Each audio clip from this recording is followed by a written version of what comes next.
When you don't have the answers. Hello, y'all. I'm Diana Brienne.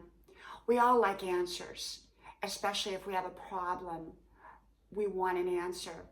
Most people seek out answers. And yet, there can be times in life where it just doesn't seem like we have the answer. It doesn't seem like anywhere that we turn, we're finding the answer. Maybe we don't even know the cause. So maybe we're not able to find the answer because we don't even know what's causing the problem, but we know something's wrong. So what do you do? What do you do? What do you do when you don't have an answer? Well, one of the first things I do is I pray. And then I go from there.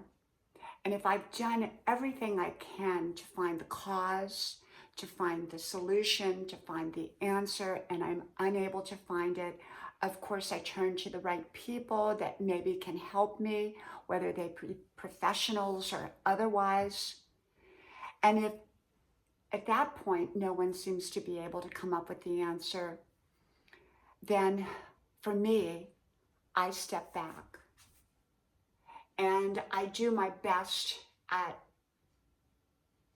clearing my mind and staying calm and staying peaceful to the best of my ability.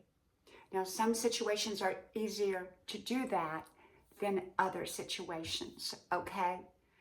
And so I understand that. It just depends upon the situation. But often when we can't find an answer, when we step back, either that answer will come to us, or sometimes we can see the answer when we're standing back that we could not see when we were standing so close. And other times that answer is just not coming. Sometimes for some period of time, we have to learn to live without the answer. And that can be hard, especially if you're a person who wants an answer, who's seeking answers. I remember when my daughter took sick, and this is about 8 years ago.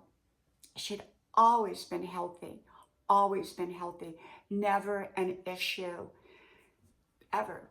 I think she had a cold when she was 2 and one when she was about 15. And so suddenly she took sick. And the doctors, everybody I took her to, kept saying she had the flu. Well, this mom said she don't have no flu. I know that is not the flu. I don't know what it is, but it's not the flu.